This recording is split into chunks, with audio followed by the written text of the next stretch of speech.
Sabi nila, bawat tao ay may nakatakdang kabiyak ng puso. Taong magiging karamay natin sa mga pagsubok na binabato sa atin ng mundo. Makakasama natin sa hirap at ginhawa. Kaibigang niloob na maging ating asawa.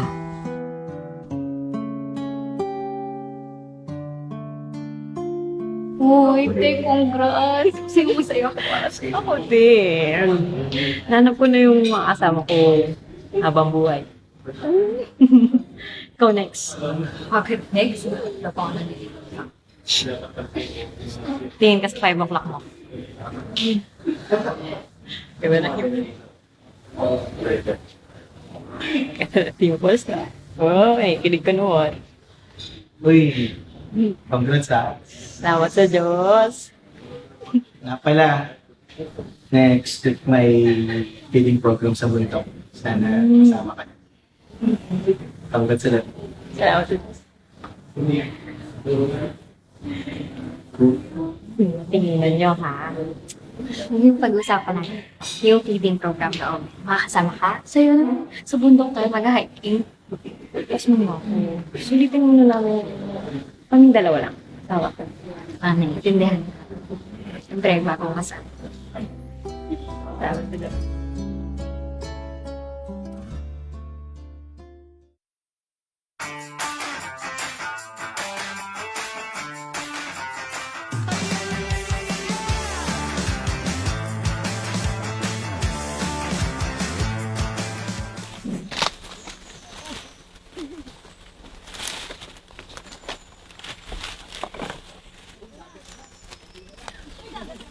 Kaya pa?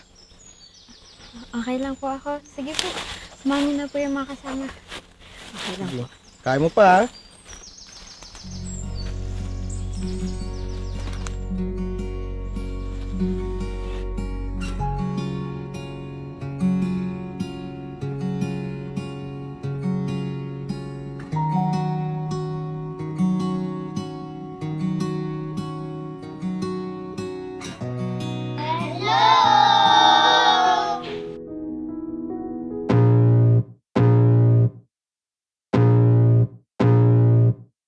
I can feel the blood creeping up from the heathens. Got will, got fight, got pride, got reason.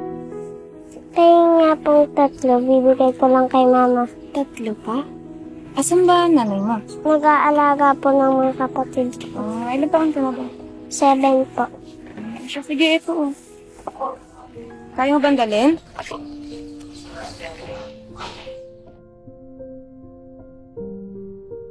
Kawawa yung bata, no? Sa murang edad, pinapasa niya na yung ibang obligasyon ng mga magulang.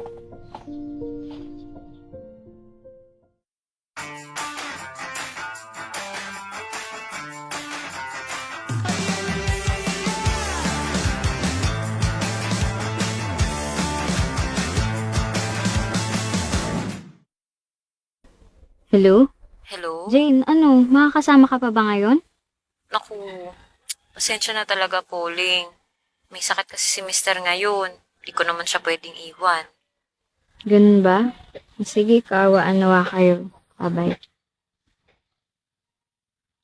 O ano? Hindi na rin ba siya sasama? Hindi na daw eh. Ganun talaga, kailangan niya unahin niya asawa niya. Okay ka lang ba? Okay lang. Hindi naman tayo pumupunta ng gawain dahil sa kasama eh. O paano? Tara na? Sige.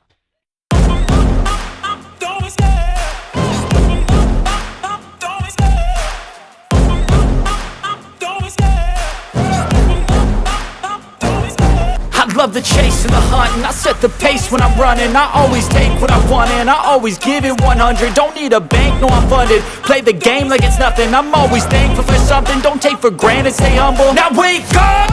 It's time to look at the enemy. Look in the mirror if he is no friend to me. It's not working out, maybe it's the chemistry. It's time to break up so I can make a better me. Better believe. Uy, Oleng! Tara na!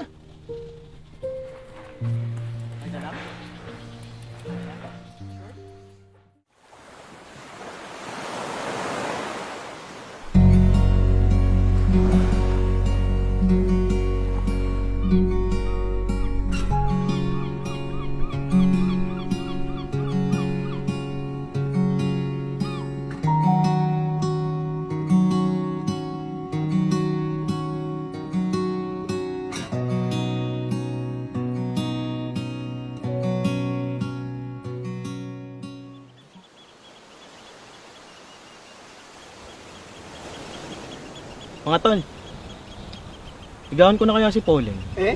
Walang hamo. Bihira ka nga lang mag-toothbrush.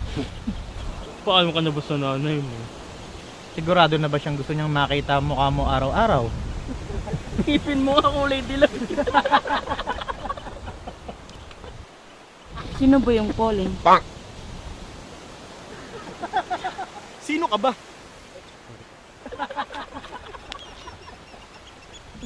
Pero serious tayo. Sigurado ka na ba dyan? Alam mo ba madaming dapat consider bago ka pumasok sa isang relasyon? Unang-una, stable ka na ba sa trabaho?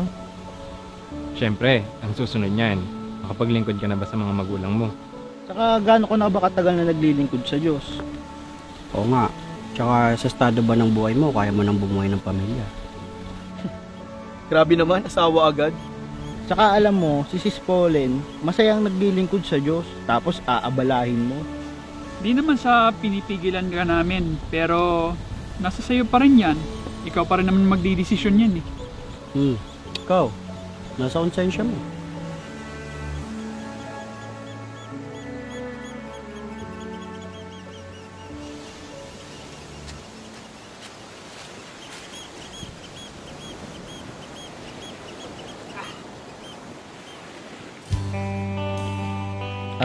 Pauling, may aaminin sana ako.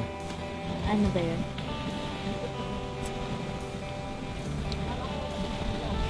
Wala kasi akong pamasahe pa uwi.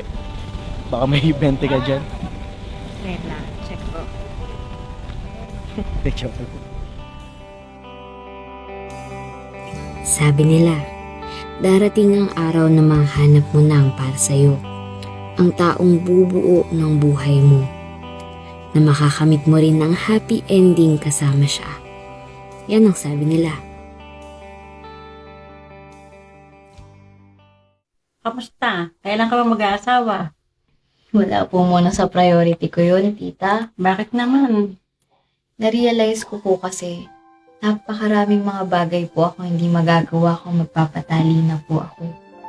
Gusto ko pong gamitin yung kabataan ko sa paglilingkod sa Diyos. Tsaka siguro, alalayan ka na rin muna sila mama at sila papa. Alam nyo naman po, di na rin sila pabata. Marami kong mga rason na gusto po sanang sabihin sa inyo, kaso baka mainip lang po kayo kung iisa-isahin ko pa po yun eh. Ang akin lang po, kung ano po ibibigay ng Diyos sa akin. Yung one day true love naman, dumarating po yun. O, kahit tayo ng pizza. Sige po, mama na po.